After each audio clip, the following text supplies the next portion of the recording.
Hey guys, Megan here from Ninuska Homestead and the blog ninuskamaid.com, and today I am baking tarts and I'm going to take you along with me as we make them from start to finish. This is a really easy recipe and it comes together really fast because I'm using a hack where I am buying a store-bought puff pastry crust. You can obviously make your own puff pastry crust, mouthful. You can make your own puff pastry crust if you want to, but using a store-bought one just really shortens the time and, less mess in the kitchen. If you want to make this recipe with me, you are going to need puff pastry crust, 4 ounces of cream cheese, 1/3 a cup of sugar, a pint of berries, 1/3 a cup of lemon curd, and then optional a little bit of jam or jelly to drizzle your tart with. So today I am making blackberry, blueberry, and raspberry. I am so excited. This tart would probably taste better if the berries were in season right now in my area, but it's January at the time of recording this, so I had to buy my berries at the store. This tart could be frozen, but honestly it's best just eaten fresh. If you are going to freeze it, just keep in mind that the fruit's going to break down a little bit and it may not taste as good coming out of the freezer as it did going in. I recommend keeping it in the refrigerator for up to 3 days. It won't last that long, but anything longer than that and everything's just gonna kind of start to break down and mushy. All right, so let's talk about this tart.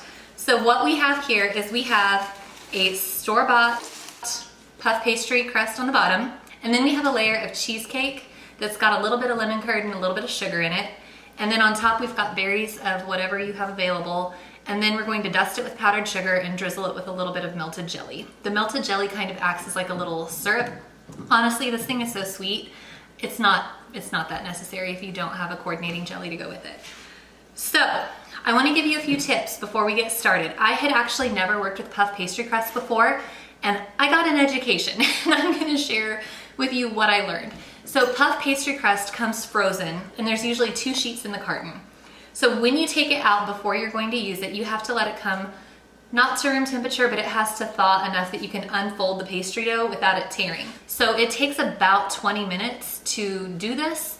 And during that time, if you peel a corner up and you test it to see if you can peel it apart, it could tear the dough. And if it does that, just use a little bit of water in your fingers to just kind of gently press it back together. That being said, you don't want it to thaw too much because if it becomes I can't focus, I have a dog under my feet right now. If your pastry crust becomes too room temperature, it's just going to fall apart and it's gonna be really hard to work with. You wanna keep it cold or at least chilled. If yours gets too warm while it's waiting on you to do your part, go ahead and pop it back in the freezer for a little bit and just kind of firm it up. Now, my next tip is when you're baking your puff pastry crust, these things really expand like a mushroom. I had no idea. I had mine in the oven, in the rack, and the other rack was kind of close to it, and it actually rose so much that the pastry crust touched the rack above it. So even though I had poked it with a fork, which I'm going to show you in my instructions, just be aware that it's going to expand, and then you're going to have to take something flat. I'm looking around my kitchen trying to see if I've got anything handy that I can grab. I think it's in the dishwasher. You're gonna grab a flat spatula, something that you would flip hamburgers with, and you're gonna press that dough back in after it's bubbled up like that, and then you're gonna get a perfect crust like this because it's just gonna push it right back down. But if you leave it tall like that, it's not gonna work, and you've got a very limited window of time when you can push it back down. You wanna do this while it's still hot, like it just came out of the oven and then you're pushing it back down. You'll see what I mean here in a second. My next tip is to use seasonal berries, whatever you have on hand. I do recommend putting the lemon curd in the cheesecake filling. That is one thing that I feel is non-negotiable with this recipe. You can make it from scratch or you can buy it store-bought like I did today, but I do think that lemon and the sweetness from it really adds to the tart. Now, optional, I don't necessarily think that you have to have melted jam to drizzle over the top of this like my recipe calls for. It's beautiful and it adds another layer of flavor and it's just so sweet and delicious, but it's not necessary because this is very sweet on its own. So let's make a tart. My puff pastry has been defrosting on the counter for about 20 minutes and now I'm preparing my work surface. I have a sheet of parchment paper that I'm lightly dusting with flour and I'm rolling the tart until it measures about 10 inches by 11 inches. Now to keep the cheesecake from spilling out, our pastry needs a little lip. A pastry brush dipped in water helps the edges to stick together when I roll them over gently on each other. This does not have to be perfect. The puff pastry is really going to change its shape during the baking process and those nice, neat edges are probably not going to last. The next step to achieving a beautiful pastry crust is by brushing the pastry with an egg wash. That's going to help it develop that nice brown flaky crust. I'm using 1 egg white whisked with a splash of water. I stir it vigorously until foamy bubbles appear. Check out the foamy little bubbles. I'm going to cover the pastry from edge to center, letting every single inch of pastry get a light coating of the egg wash. The egg wash also provides a sticky surface for the sugar to stick to, which you're going to see here in a second why that's important. This puff pastry is really going to puff in the oven, just like the name implies. I'm poking it with a fork to help prevent the air bubbles. I'm also dusting it with sugar so that it has a nice sweetness to the flaky crust. I learned the hard way that adding too much sugar during this step can actually cause the puff pastry to overbrown or burn during the baking process. You're going to see it when you see my pastry here in a second. Now we're going to make our cream cheese filling, so I'm going to add 4 ounces of softened cream cheese and 1/3 cup of sugar.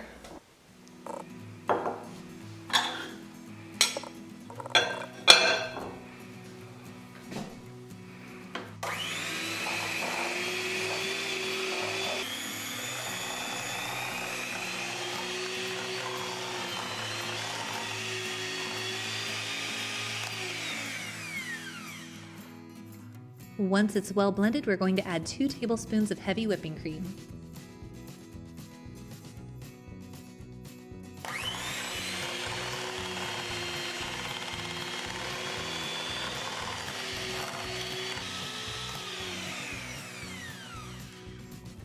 Our mixture is light and fluffy, so it's time to add 1/3 cup of lemon curd and mix it well.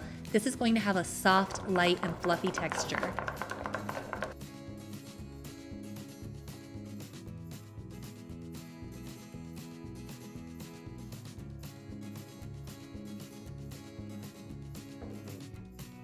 When I told you that too much sugar would cause your puff pastry to burn, I was not kidding. This is what happened to mine. So here's what I learned. Only use the amount of sugar that the recipe calls for and position your baking sheet in the very bottom rack of the oven. Due to the flaky layers of a puff pastry, I was actually able to remove the burn layer just by brushing it gently with the backside of a spoon. Good as new. It's time to assemble our pastry. Pour the cheesecake filling over the baked pastry crust and smooth it out in a nice, even layer. While you're doing this step, take a second to imagine how you want your berries to be positioned. Are you going to do rows, patterns, or just an artsy pour and they can land where they may? I think this would be a very patriotic dish if you served it with blueberries and raspberries and stripes for the 4th of July.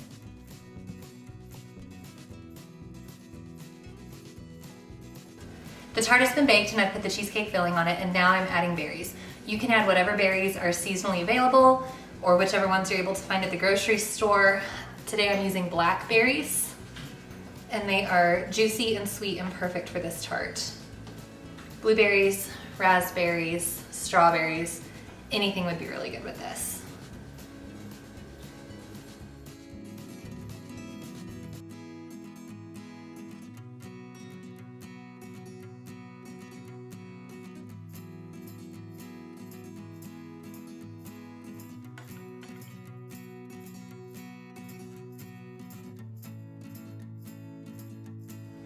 All right guys, that's a wrap. I'm gonna go pop these in the refrigerator for dessert later. My kids are gonna be so excited. And I just wanna thank you for watching this video, and please be sure to comment, share, like, subscribe, follow along on my blog, nanaskahmade.com, or chat me up on Instagram at nanaskahhomestead. I hope you have the most wonderful day. We'll see you soon.